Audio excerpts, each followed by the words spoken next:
유튜브 올린 거를 보니까 약간 고개를 삐딱하게 하고 찍는 거를 알게 되었습니다. 그래서 오늘은 고개를 똑바로 하고 얘기를 해보려고 합니다. 약간 불량스럽게 보였을 수도 있다고 생각이 들더라고요. 근데 불량스러운 사람이 아니게 보이지 않습니까? 그렇고요. 또 하나는 또 표정이 약간 어둡다는 생각도 좀 들었고요. 또 이렇게 너무 눈썹을 많이 움직이는 것 같기도 하고 이런데 또 하여튼 또 눈도 너무 이렇게 막 눈동자도 막 왔다 갔다 하면서 이렇게 눈알을 부라리는 듯한 느낌이 들기도 하고 지금도 또 그러고 있네요. 아무튼 뭐 오늘은 좀 유튜브를 올리기가 좀 귀찮은 게 있었거든요. 근데 이렇게 한번 미루면 계속 미루게 될 수도 있다는 생각에 일단은 올리도록 하겠습니다. 오늘 하고 싶은 이야기는 중고차에 대한 얘기예요. 중고차. 뜬금없이. 예, 중고차에 대해서 하고 싶은 이야기는 뭐냐면, 중고차를 고르실 적에 여러분들이 많이 보는 게 연식하고 주행거리잖아요. 연식하고 주행거리. 그러니까 언제 차가 나왔냐 하고 몇만 킬로를 운행한 차냐 이거를 보시는 것 같고, 그래서 연식이 오래돼도 싫고 또는 거리가 많이 돼도 싫다 이렇게 생각하는 것 같습니다. 그런데 저는 좀 여기에 대해서 생각이 좀 다르거든요. 그 점을 좀 얘기를 해보려고 그래요.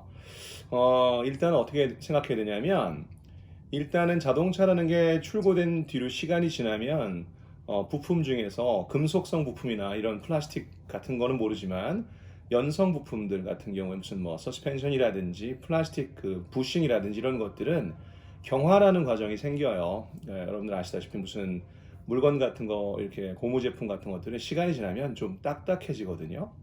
뭐 적절한 비유인지는 모르겠지만 사람들도 나이가 들어가면 몸이 좀 뻣뻣해지잖아요. 어릴 땐 말랑말랑하다가 그런 거랑 비슷하다고 보시면 돼요.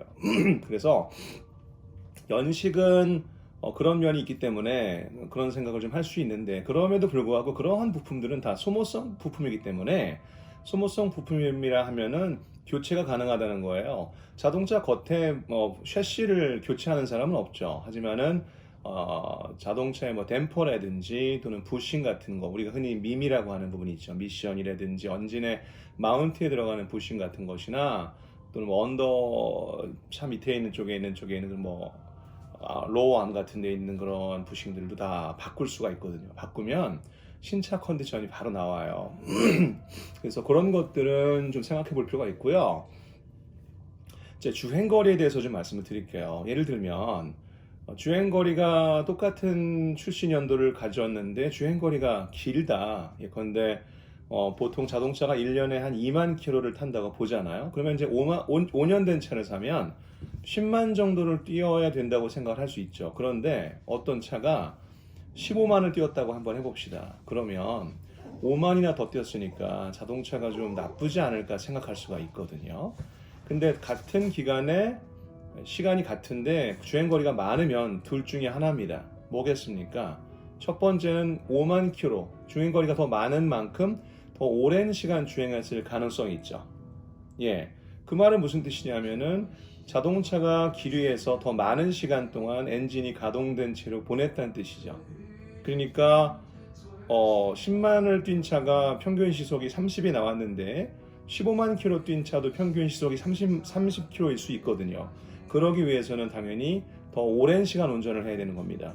그런 케이스가 언제가 있을까요? 네, 택시 운전 같은 경우가 되겠죠. 하루 종일 운전하니까 다른 사람보다 똑같은 기간에 비해서 더 많은 시간이 나올 거 아니에요.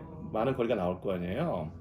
근데 그게 아니라 일반적인 운행 조건에서 거리가 더 많으면 그것은 무엇을 뜻하냐면 시속이 높다는 겁니다. 시속이 높다는 건 무슨 말이냐면은 고속도로 위주로 주행을 했다는 얘기죠. 그럼 자동차가 고속도로 위주로 주행했다는 것은 어떤 의미가 있는가? 네, 엔진이나 미션에 무리가 덜 갔다는 것을 뜻하는 거죠. 다시 말해서 시내에서 신호등을 기다리다가 뭐 다시 출발하고 하는 운행을 할 경우에는 속도도 느리지만 그 과정에서 엔진의 미션에 많은 변속이 이루어지죠. 1단, 2단, 3단, 4단, 5단, 다시 또 4, 5, 3 이렇게 되잖아요. 근데 고속도로를 주행하게 되면은 최고 높은 단수, 탑기어에서 그냥 계속 주행하는 경우가 훨씬 많죠. 그 말은 뭐냐면은 운행 거리에 비해서 미션이 훨씬 더 좋은 컨디션을 가지고 있다고 볼 수 있거든요. 그래서 그런 점들을 고려하셔서 선택하시는 게 맞죠. 그러니까 운행 거리가 많으면 기본적으로는 사람들이 기피하기 때문에 가격이 좀 싸지게 될 텐데 오히려 가격이 싼데 더 좋은 컨디션의 자동차를 구할 수 있다는 겁니다. 영업용 차량이 아니었다면요. 뭐 지방 출장이 많은 차 같은 경우에는 그런 좋은 점이 있을 수 있는 거죠. 그 다음에 우리가 무조건 연식하고 주행거리만 보는 것은 마치 사람으로 말하면 나이가 많다고 해서 무조건 건강하지 않다, 늙었다라고 생각하는 거랑 비슷합니다.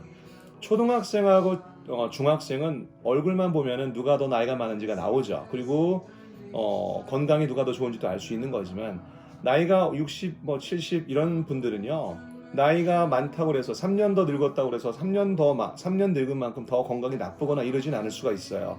평소에 어떻게 건강을 관리했느냐가 중요한 거잖아요. 자동차도 똑같습니다. 똑같아요. 그러니까는 1년차 자동차와 5년차 자동차는 무조건 5년차 자동차가 컨디션이 좋지 않을 가능성이 높지만 5년차와 8년차는 8년차의 자동차가 더 컨디션이 좋을 수가 있습니다.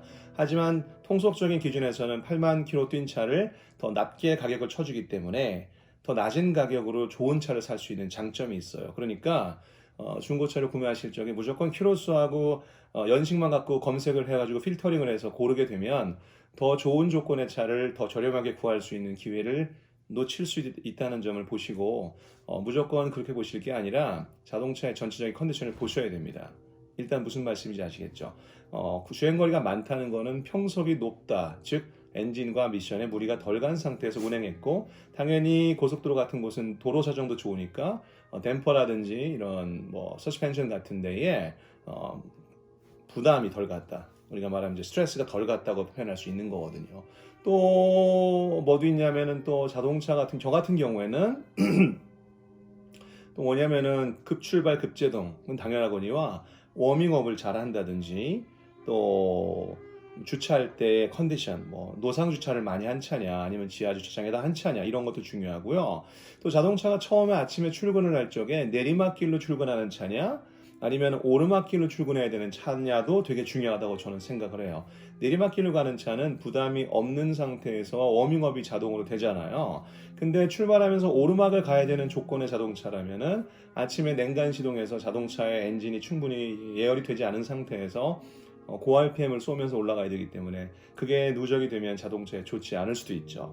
또 굳이 더 얘기를 확장시켜 보자면 제가 볼 때는 좀 한적한 지방 도시에서 운행한 차가 서울에 꽉 막히는 강남 바닥에서 운행한 차보다 더 좋은 조건일 가능성도 높고요. 그 다음에 여성 운전자가 운전했다고 해서 무조건 좋은 거라고 생각하시는데 얌전하게 운전한다고 다가 아니고요. 자동차라는 것은 적정한 RPM, 엔진 회전수를 돌리면서 제일 좋은 조건의 속력, 60에서 한 80, 90 정도의 속력으로 운행을 했던 차가 훨씬 좋아요. 시내에서 가다 서다 반복을 한 차는 키로수는 얼마 안 돼도 아까 말씀드렸던 거랑 다시 동일한 얘기가 되는데 그런 부분이 있습니다. 그래서 정리를 하면 운행 거리하고 연식만 따지지 마시고 그 운행을 어떻게 운행했는지에 대해서 한번 차량의 상태를 보면서 한번 우리가 유추해 볼 필요가 있고요. 그 다음에 또 자동차가 놓여진 환경이라든지 또 그 자동차가 운행됐을 만한 환경들도 사실 보는 게 좋은데 사실 그거는 랜덤하게 그냥 중고 매입업자가 가져온 차를 갖고 추정할 수는 없기 때문에 어렵지만 만약에 지인 같은 분한테 차를 구하게 될 경우에는 그런 부분들도 중요할 수가 있는 거죠. 아무튼 제가 운전을 한 키로수를 로깅한 것이 상당히 많기 때문에 그런 점에 대해서는 저는 좀 이렇게 말씀을 드릴 수 있을 것 같아요. 좀 더 뭐 테크니컬한 부분도 있겠지만은 뭐 제가 엔지니어도 아니고 잘 모르기도 하거니와 잘 모르는 걸 아는 척하고 싶은 스타일이 아니기 때문에 다만 지금 전반적으로 말씀드린 것은 상당히 좀 의미가 있을 것 같다고 생각은 듭니다. 뭐 물론 유튜브에 저보다 훨씬 더 좋은 의견을 가진 분들이 계시다는 건 알고 있는데 근데 저만의 생각을 말씀드리자면 그렇습니다.